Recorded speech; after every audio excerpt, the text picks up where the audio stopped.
I'm Darius, and today I have two of my favorite people on a Zoom call from both ends of the world. In the US, there's Ingrid Newkirk, who's founded PETA. And in India, we have Acharya Prashant, who's founded the Prashant Advait Foundation. And both these foundations have done very remarkable work. So PETA is today the largest organization that fights to protect animals, and this is true protection of animals. It's not the kind of protection of animals that just says, I love animals, but I eat them as well. And the Prashant Advait Foundation in India has done remarkable work, not only in the field of veganism, but also with women's rights and socio-spiritual awakening. So I guess the first question I have, since we have an activist and we have a spiritual leader, is what's the big deal about veganism? Why veganism? Why should we even be concerned about veganism? And Acharya Prashant, if you could share your thoughts, and then Ingrid, if you could share your thoughts, and then we can just let the conversation flow. Hello, Ingrid, and hi, Darius. And yes, glad to be in this conversation. Why veganism? You see, veganism is very fundamentally related to the very definition of being a human being. I'm going to the extent of saying that we have animals, we have so many species of all kinds of beings, and then there are the Homo sapiens. So veganism is in one sense the qualifier. That's what makes human beings into a species that is fundamentally different from others. Now, how is that?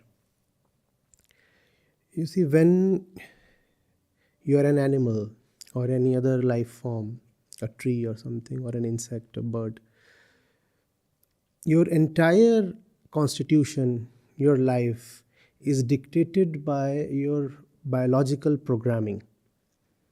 So you are configured and constrained to eat as per your biological design, to decide, choose, move, eat, sleep, mate, just as you have been configured by evolution, by biology, by your body.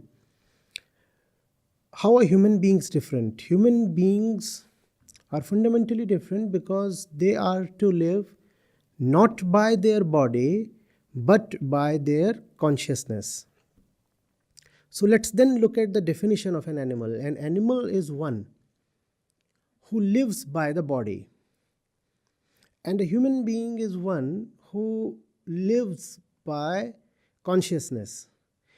And you are a human being, and if you respect consciousness much more than the body, which is material. So human beings are defined by the respect that they hold towards consciousness compared to the body. So we are not obliged to do something just because we can biologically do it. So for example, a lot of people say that because we can digest meat and because we have certain teeth that are supposed to be useful in cutting meat, therefore that proves that we can be meat eaters. No.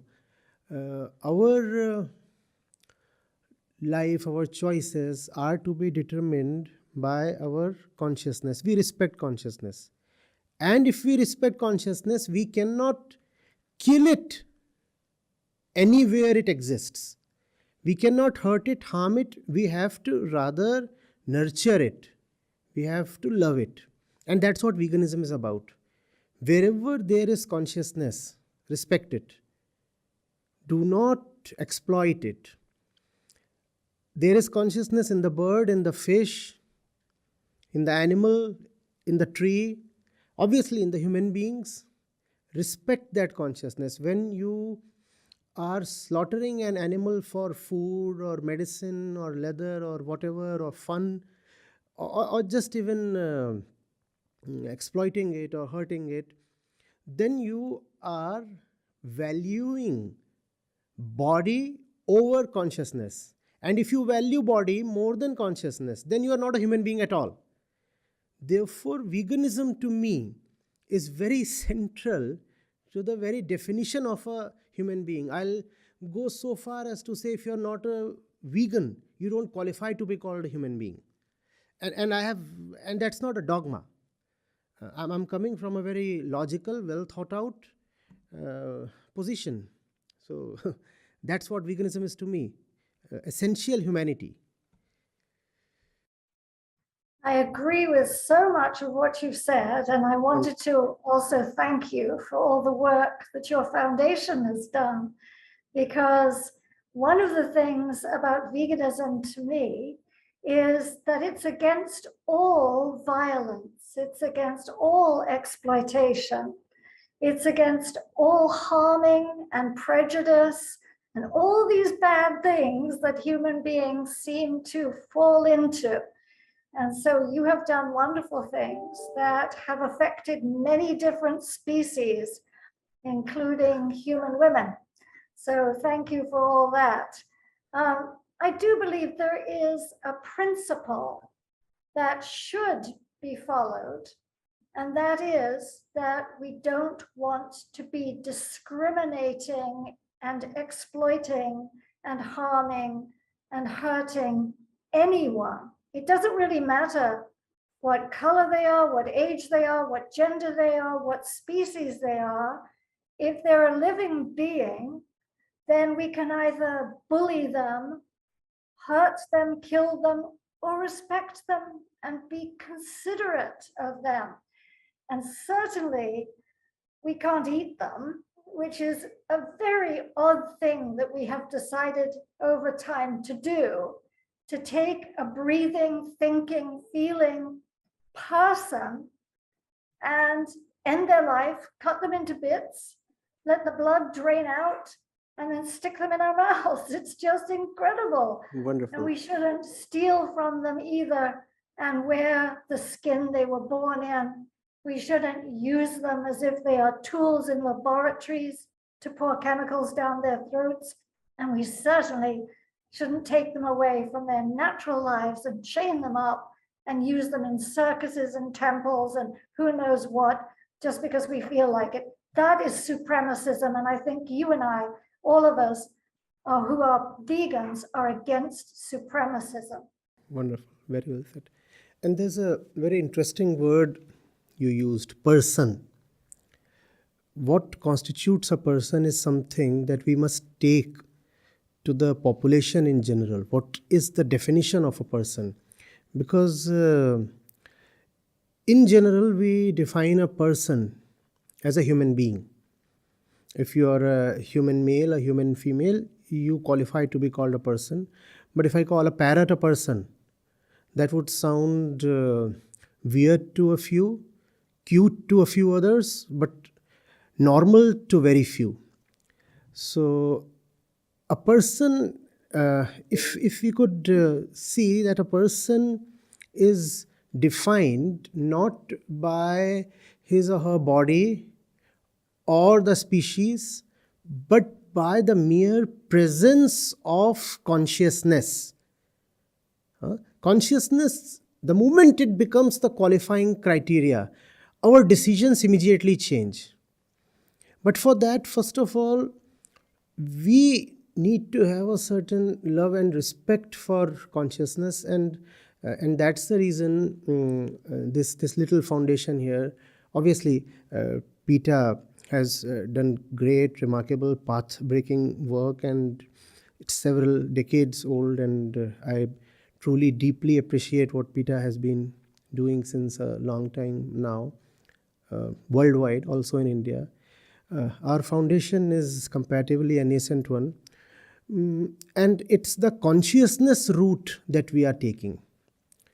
So that's the reason why when we work for animals, we find we are working for all beings that exist, because they all are conscious.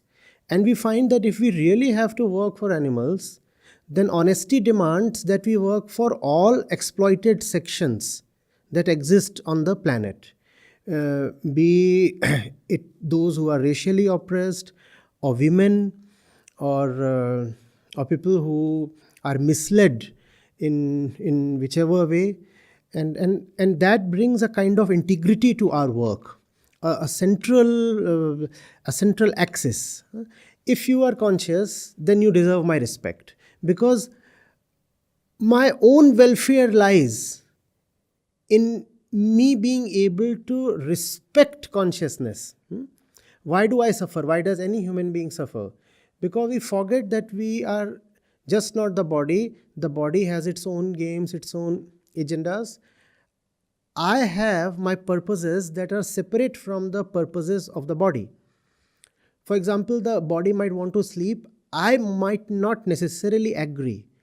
The body might want to eat or jump around, or the body in a certain stage of life might demand procreation, and I do not extend my consent to all that. I am not the body, so I'm not obliged to always concur with the body.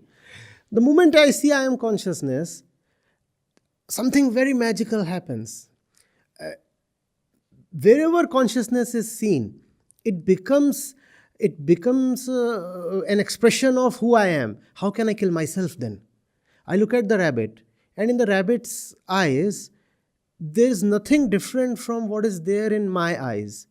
All right, the shine might be different, the form might be different, but the essential characteristic is the same. I do not want to die. The consciousness here says, well, there is more to explore, more to achieve. Probably there is something called liberation that is still left. So there is a certain hunger in my eyes.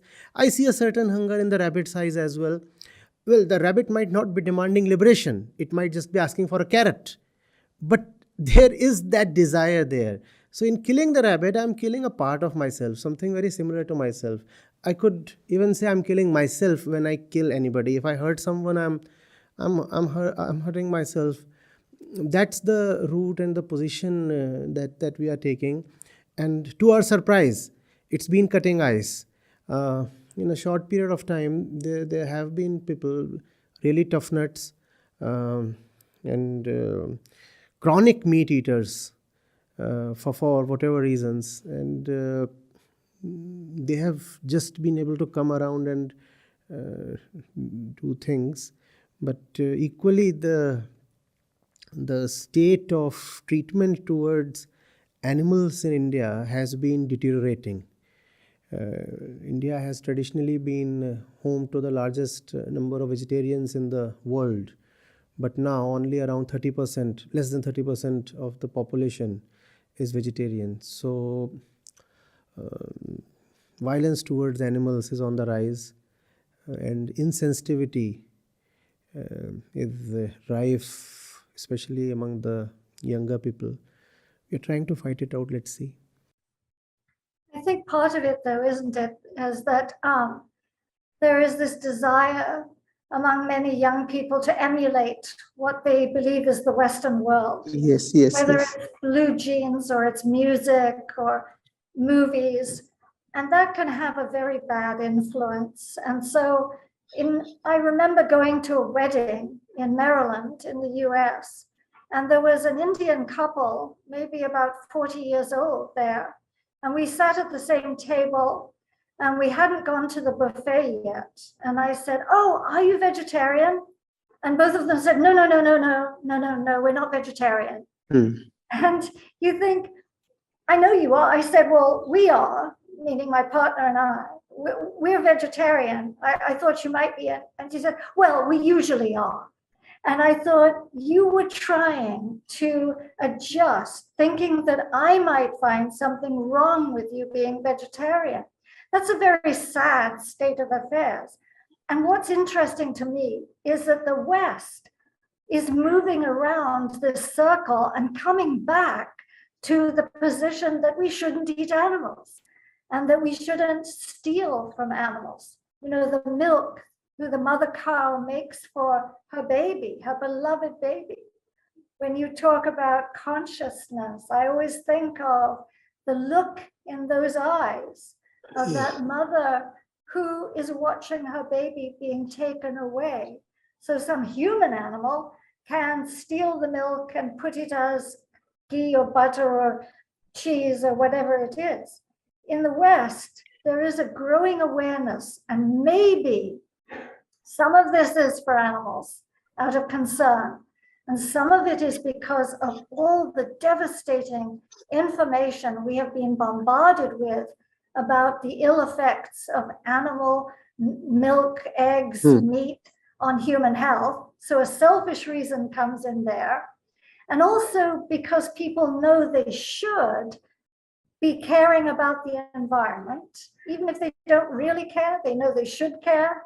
And they are hearing that animal-based agriculture worldwide is taking our water resources, taking our land resources, cutting down the rainforest. So the consciousness is really in all these different ways, isn't it, of intellectual, of thought, and of awareness and of information. On the animal side, I think we can see they're all conscious. You can just look into those eyes and see fear in the slaughterhouse, terrible fear, wide eyes, petrified. But most of the time, they don't get choices. The rabbit can't have the carrot. The mother cow can't have her baby because they're dominated by the human species that doesn't think beyond what it wants itself. And I think your work in saying, look at yourself. You are more than your interests, your pleasures. You are a thoughtful, conscious being. Act like one is very, very important. Yes. And also, what is happening is, in the Indian context especially, cultural reasons succeeded in keeping a vast majority of Indians vegetarian, if not vegan, since centuries. Compared to other parts of the world, cruelty towards animals or other life forms in India was lesser. Lesser to what extent, we might speculate, but certainly India was kinder towards life forms still recently. The only problem is the reasons were just cultural. And culture is man-made, so culture can change. Culture is time-bound, culture changes. As you pointed out, the Indian youth, the Asian youth, in fact youth all over the world, they look at the West as their idol. And they want to emulate the Western culture because the image of the West is that of a successful and wealthy and powerful man. And who does not want to go after success and wealth and power? So that's what Indians have also been doing. They look at the West and say, wow, that's where you have real power and money. So they emulate the culture also, and that's where the cultural reasons meet their limits. If you are being vegan or vegetarian just because that's what goes in your family, in your tradition, or in your religion, then that won't take you very far. Cultures will change. Some other culture will come and eclipse your current culture. Then higher than the cultural reason is the biological reason, because this comes from within the organism. This does not come from the family, from tradition, from someone else, from the society. So, for example, when I look at a stray dog, and there is a feeling of empathy that arises. Without even knowing why I am empathetic, I want to do something for the dog. It's cold these days. So we want to take care of a few puppies that live close to our place. And we want to take care of them. We do not necessarily know the origins of that feeling, but still we want to do something. And that I take as higher than the cultural reason, because the feeling is mine to a greater extent. The culture is not really mine. The culture is a borrowed thing or an inherited thing. But the feeling arises from within me. And so the feeling works in a far better way and in a deeper way than the culture. India has been losing out due to the erosion of its culture. Feelings will help, but what really works is understanding, and that is the spiritual reason. So cultural, emotional, and then spiritual. When one really knows what it means to live, who one is, and what his relationship with the world is, then it becomes impossible to really hate someone or be insensitive to someone. And it's also not just about eating animals or hurting animals. One starts living from a different center, and there is a total change in personality. One, it's a thing that will probably make you smile. One becomes vegan even without knowing it. We witness that daily, and I am enjoying sharing it with you. There are so many people in our vicinity, in the field of our work, they have become vegan. They don't even know that they are vegans. And that I take as a very innocent and beautiful example of real veganism. Veganism arising from the heart. Veganism not as a concept borrowed from somewhere, but as a living thing that has just sprouted from your very center. You have come to realize what the curd is made of and where it comes from. You have just seen those things, and now you just can't do it. It's impossible. Even if you want to, you can't do it. I have seen instances. We had a long period of lockdown here at the time of COVID-19, 2020, a few months in 21 as well. So there were patches in which even medicines were not available. So we had a couple of cases in the foundation. Their B12 levels went down. And that happens. Once every few months it happens that you get yourself checked and find that B12 is borderline. So we just take organic supplements and they are very easily available, and you take the supplement for a month and you are okay. Because of the lockdown, even the supplements are not available. It didn't even occur to people to consume dairy or anything because the supplements are not available. They didn't declare it, but that's what they were de facto saying. We would rather die than hurt someone. They didn't make it dramatic and announce it in so many words. It remained subtle. But if you look at it, that's what they were practically saying. Let the B12 levels dip if they have to. We would prefer to go, but we just cannot bear hurting someone anymore. That's the magic of spiritual veganism. And I think the world will have to come around to that. You talked of environmental influences, you talked of climate change. All these things, to me, they go together. Climate action, protection of species going extinct, antinatalism, minimalism, veganism, these go together.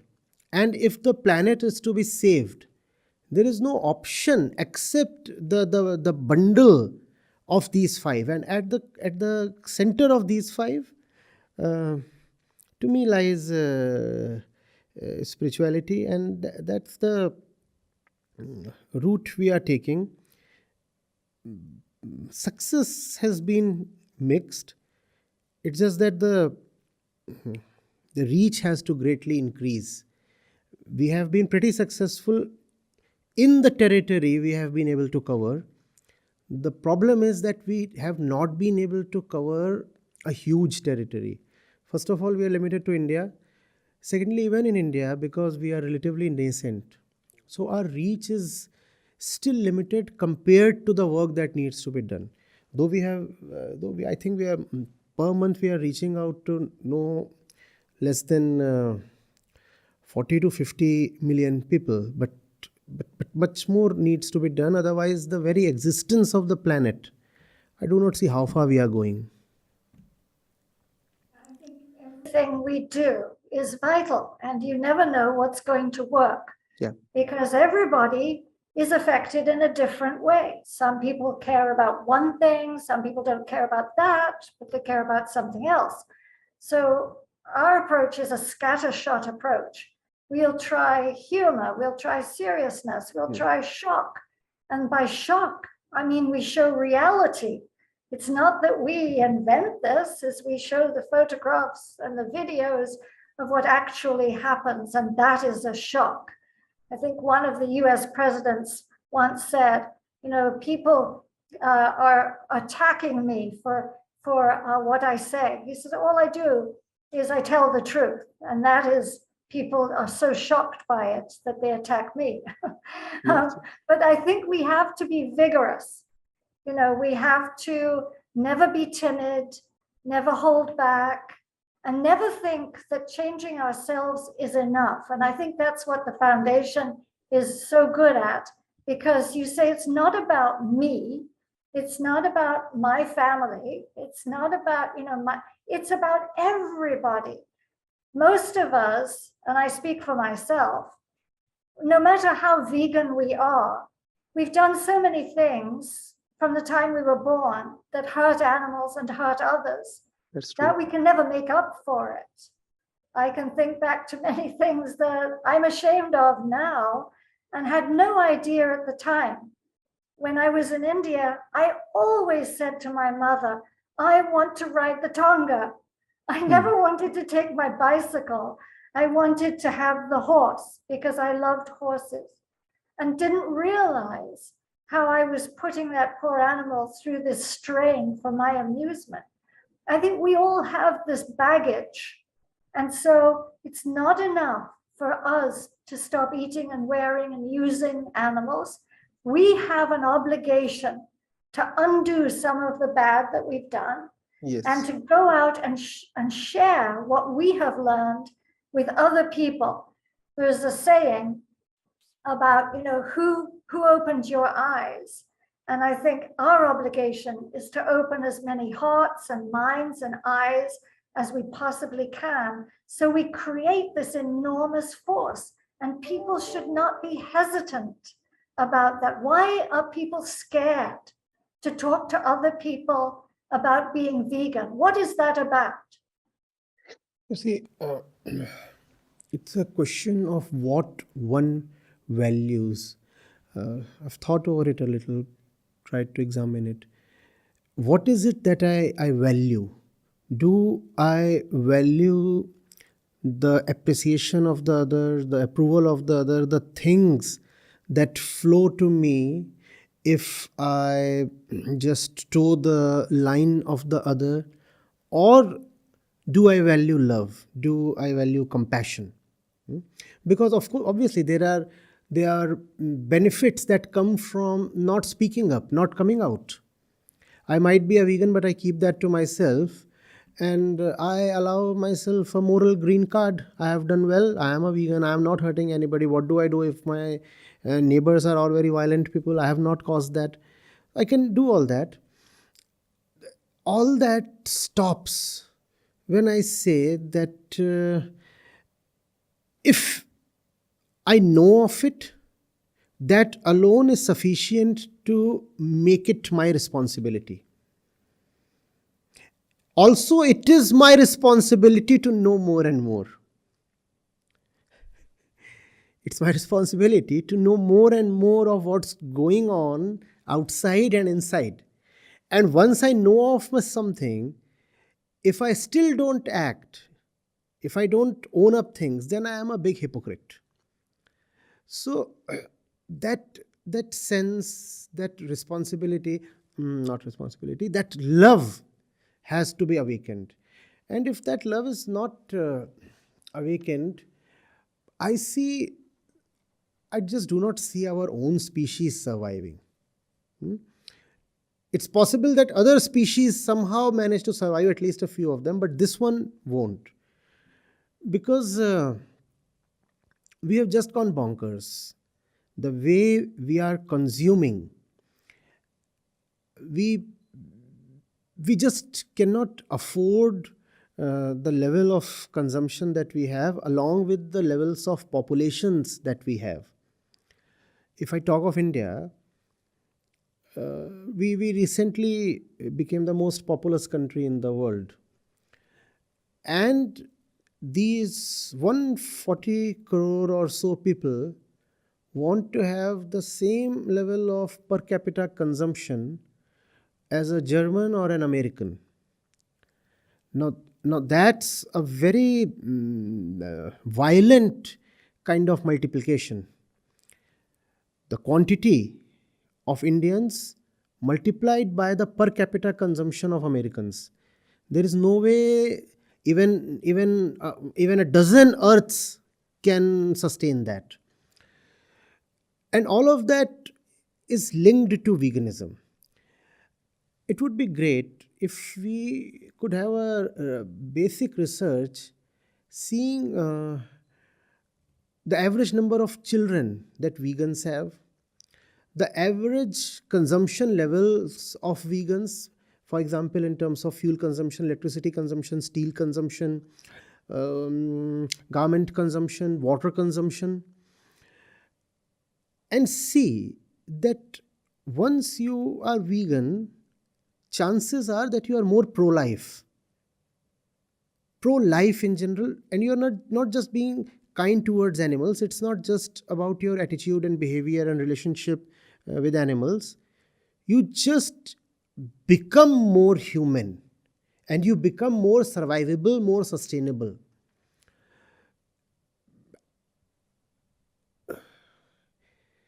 I could go on and say we could talk of terrorism, we could talk of sectarianism, totalitarianism, all kinds of bad things and isms that are plaguing us today, and figure out a relationship how the solution has a synonym called veganism. If I say veganism is the solution to terrorism, that will sound absurd, obviously. But whatsoever is the solution to terrorism, veganism is its synonym. So these have to go together. If you are with the planet, if you are with everybody who is on this planet, if you are with basic sense, basic sensibility, with consciousness, you have to be a vegan. And you cannot be a vegan and say, I have 4 kids. Every new kid that takes birth today is definitely going to cause great loss to a large number of species. The earth just cannot afford more people. So veganism has to go hand in hand with antinatalism. You cannot be a vegan couple and say we want to have lots of kids. That's like indirectly killing so many animals. And several other choices as well. You cannot be a vegan, for example, and be full of hatred towards human beings. Because sooner than later, if you are hateful, that hatred will spill over to animals and birds and fish as well. It would already be there, and just that you don't know. I consume a lot of steel, for example. I want a mansion for myself. And we all know where steel comes from. We all know the relationship of steel with flowing water bodies. You cannot be a vegan and still be a huge fan of palaces and mansions and brick and mortar and say, I want the biggest house possible on this planet. That's not veganism. So veganism in that sense, probably the time has come to give it a broader definition with a more clearly defined center and that might just help more people to relate with it and understand what's going on. Otherwise, still, at least that's the scene in India, people think of veganism as something to do with food.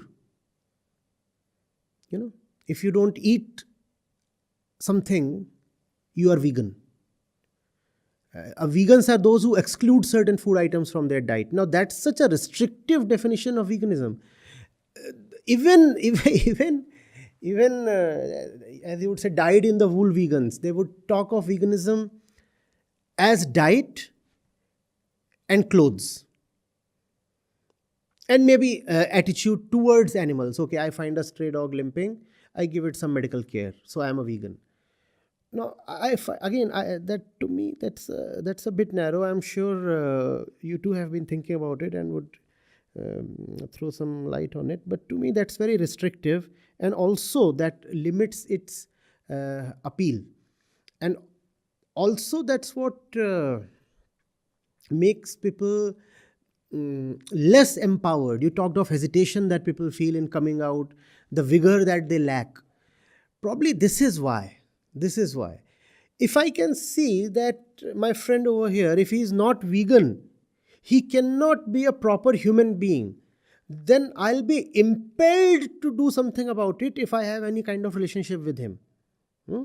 But if I say, he is already a nice man, just that he eats meat, just that he loves his coffee, milk coffee, but otherwise he's a great man, then I don't know how I'll be incentivized to again and again question him, poke him, probe him. I will feel no incentive. I need to be told that if he is not vegan, there is something very essential missing in his humanness. Something very essential. And if it's essential, then he is not even human. If the very essence is missing, how are you even human then? Now, that's what will really rankle me up and push me towards constructive or disruptive, whatever kind of action. And a lot of times, even disruptive action is needed. The videos that PETA makes, we have made good use of them. And watching the pics, sending the videos over to people who say that, well, yes, cruelty is there, but cruelty is everywhere and there is limited cruelty. When some of the videos from PETA, when we have been doing it since years now, in fact. I came across some of the activism that you have personally undertaken and those pics, and yes, as you said, they are disruptive and people need to be shocked, and that's what makes them think. Otherwise, we are just too well adjusted in our existing ways. We feel all is okay. That misplaced confidence is killing the animals and also our species. But what you said so many things that I would riff off because I can't help but agree with them. And I think most interesting to me is that while India is perhaps departing from this wonderful concept of ahimsa, I mean, there can be nothing better. A true vegan means ahimsa in its proper meaning, because as you say, it's not just about this dog or this food or this jacket, or it's about an understanding of nonviolence. It's an understanding of respect. It's an understanding of consideration. It's about love, if you will. I mean, you don't have to love, but you have to be considerate and respectful. Recently, when we were talking about people being afraid to say something when they really must, everything depends on people speaking out. And you never know what's going to stick and what isn't going to stick. What you know is if you say nothing, nothing is going to stick. So recently I was in Mumbai just for a little while, and I did a demonstration by taking a public shower. It was all very modest. It was just the illusion that it was a public shower. And people criticized me on Twitter and they said, why is she doing this? Why can't they just threw rocks at me? And I thought, it doesn't matter, because if one person thought about it and took in that message that the whole world is in trouble because just a little meat meal is the equivalent amount of water as showering for a whole week, it's that much. Facing drought. India is facing more drought than almost anybody except Africa. It is a critical thing. They said, why doesn't she do this in Europe? Why doesn't she do this in the United States? How dare she do this in India? And I thought, well, India needs to hear this lesson. I also do it in the US. I also do it in Europe. The world needs to hear this lesson.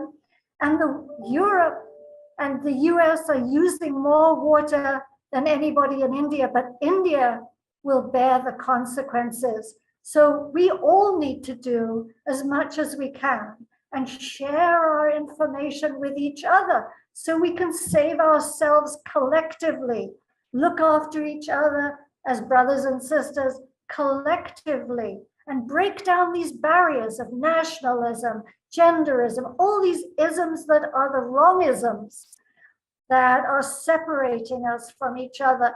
And instead of, when you hear a new idea, putting up a barrier and responding with hate and venom, we need to try to break that down and say, I'm just talking to you about something I heard, a fact I know. I didn't always know this. I'm grateful that someone showed me these things and I am sharing them with you. So together, independently, if you like, we can change the world into being a kinder place.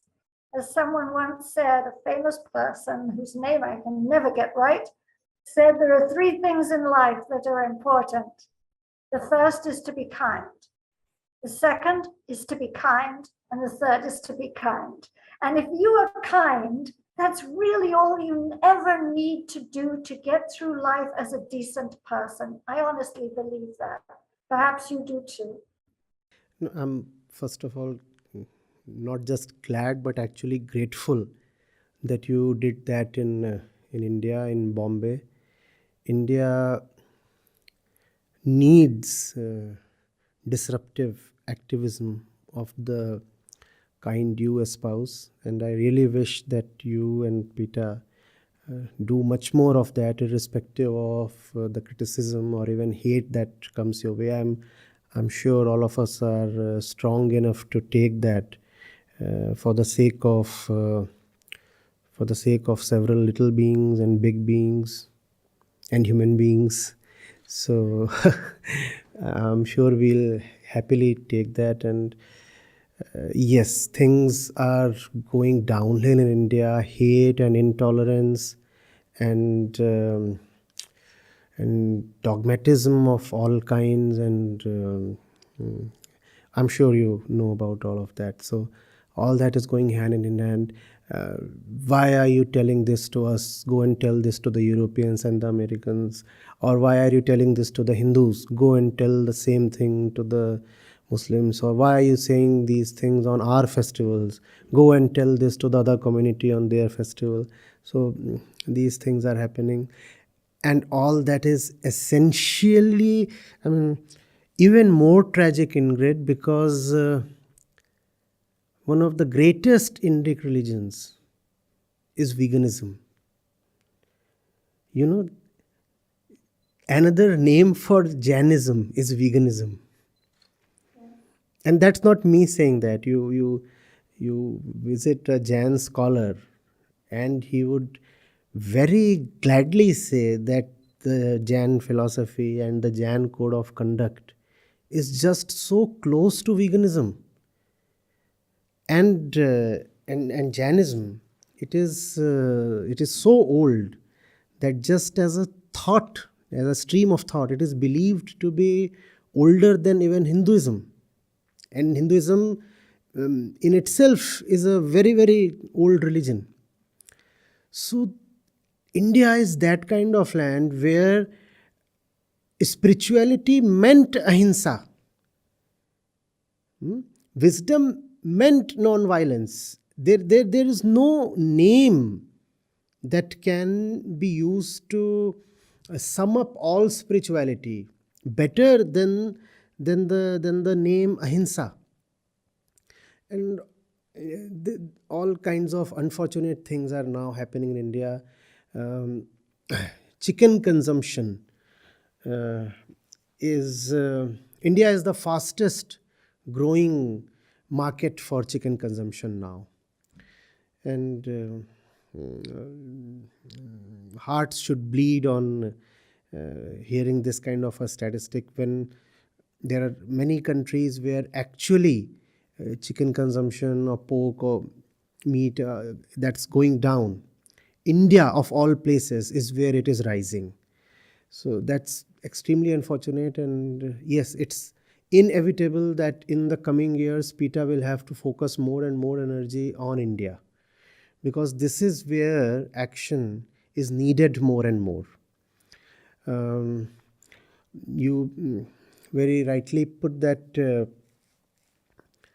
West is coming a full circle now, 360-degree. They are coming to realize that plant-based diets are superior when it comes to health, that vegan lifestyle is far better when it comes to mental health.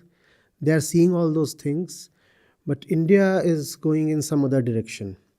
So a lot of things need to be done here. Now this was the tragic part of the thing. The encouraging part of the thing is India already has a fertile soil when it comes to non-violence. Even the most violent person here at least conceptually knows that he is doing a wrong thing and that he is a sinner. Even if you kill an ant, you have done something you shouldn't have done. That Indians instinctively know. It's in the air. It's in the soil. We know that. Just that we know that as a concept. We know that as a thing of culture. We don't understand where it is coming from. So when I said that 5 things go together, and I don't know, 4 or 5, antinatalism, minimalism, veganism, this, another thing that can be very importantly added to this is revival of true religiosity. Now I don't know how that would sound to you, but that should not sound very weird when you consider that I said that Jainism is de facto veganism, and the ahimsa core of Jainism is something it shares with Hinduism and Buddhism. So if the true essence of religiosity can be invoked, that would go a long distance towards making veganism easier. And when I say religion, I obviously do not mean the organized kind of religion in which the church, the temples, the priests, they become dominant and codes of conduct are enforced. Of course, I hope I am not invoking the Taliban in your mind. I'm not talking of that kind of religiosity. I'm talking of what should I say? Essential spirituality. The search for one's own existence, one's own identity. Who am I? Why do I exist? Those kinds of questions, more philosophical than ritualistic, more inquiry based than dogmatic. So if the moment that comes, especially in India, if people can see what the essence of religion is, for example, what Vedanta says. Now, Advait Vedanta is the crown jewel among all Indian philosophies. And Advait is a word that I repeatedly tell my readers and listeners. Advait is a word that can be very, very correctly translated as ahimsa. non-duality and non-violence are much the same thing. But only if we could have the right definition of duality and violence. As long as we just go by social culture and popular definitions, violence is when you hurt the other. The moment it comes to you, just even if just as an idea, that violence is when you do not see that you and the other have a shared consciousness.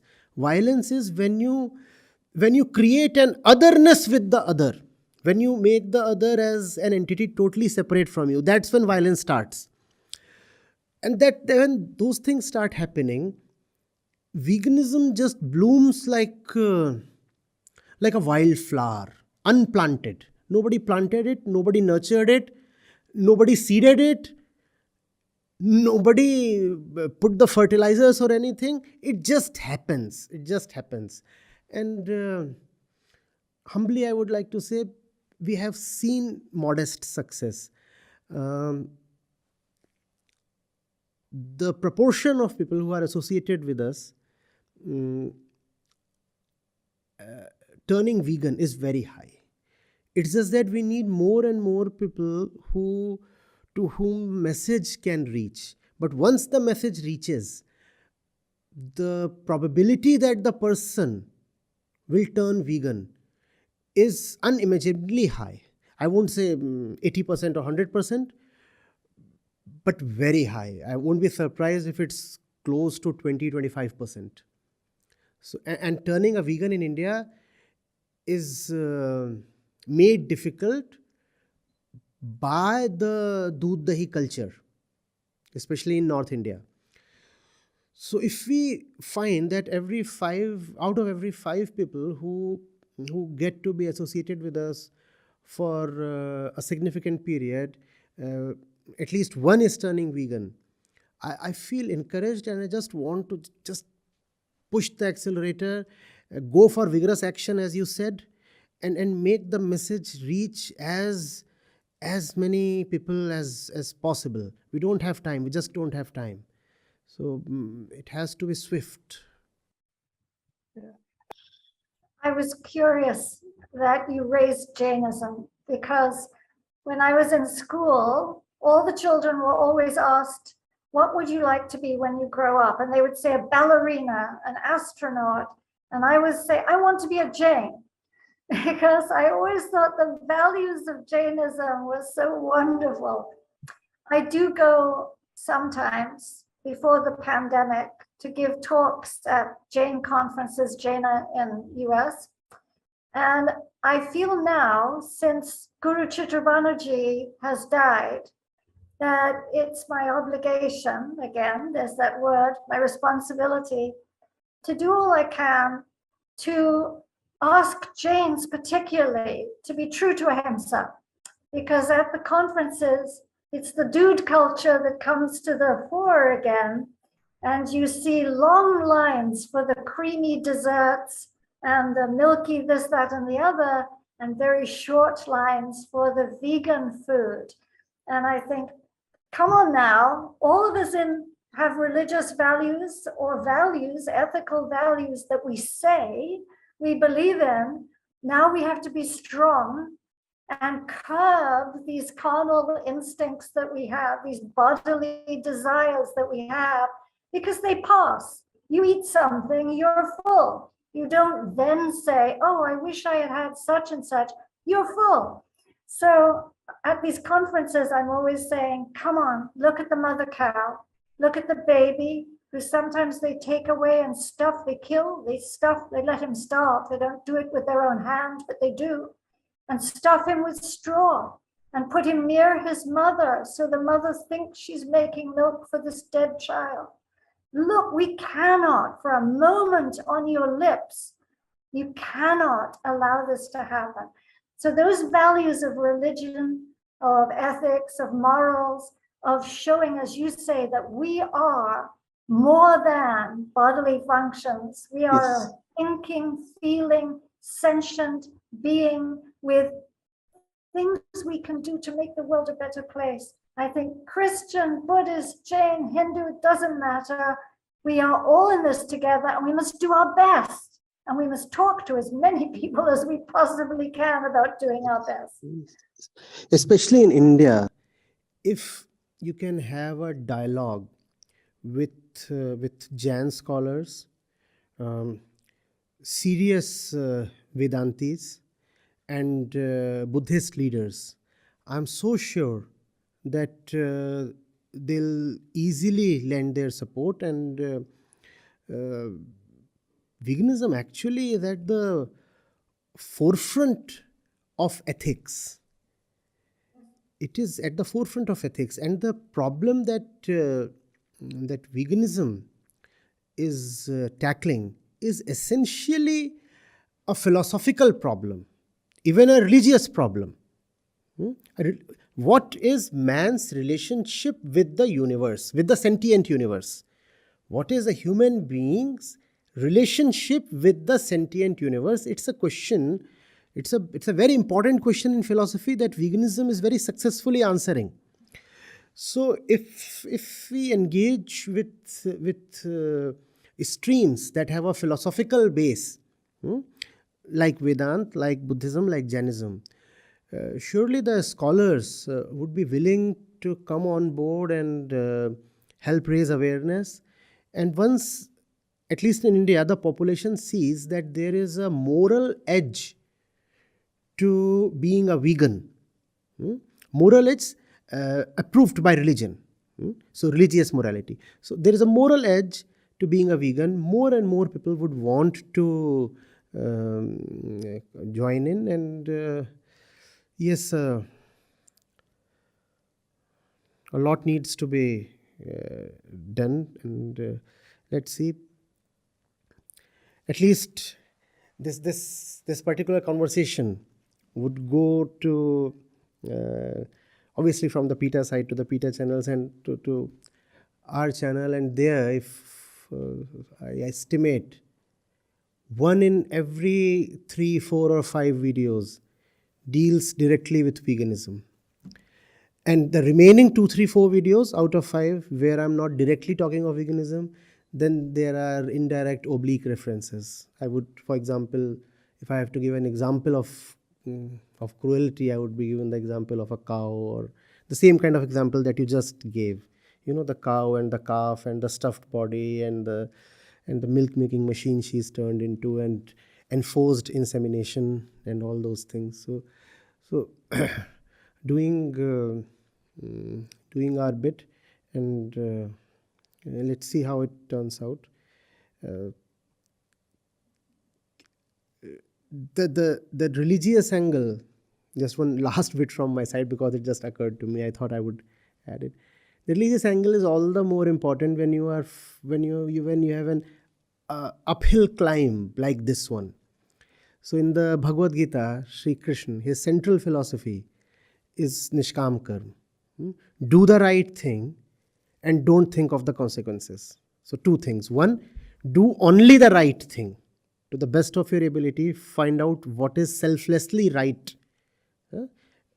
So figure it out and then plunge yourself into it. And then don't be too bothered about the consequences.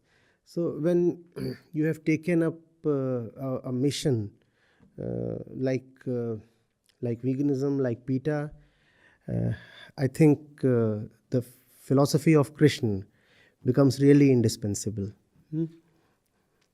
Absolutely. Thank you so much. Thank you so much, Ingrid. My pleasure. Thank you both for this very wonderful session. I think it could have gone on for a lot longer, and I think there are lots of avenues where we could regroup and have the discussion again. I heard the Jaina conference, I heard Vedanta, I heard disruption, lots of good things. So let's keep this going, and thank you both for being such powerful champions and fighters, not only for veganism, but as we've found out, veganism is the underpinning for just being a decent, compassionate human being. Thank you both. Thank you. Thank you.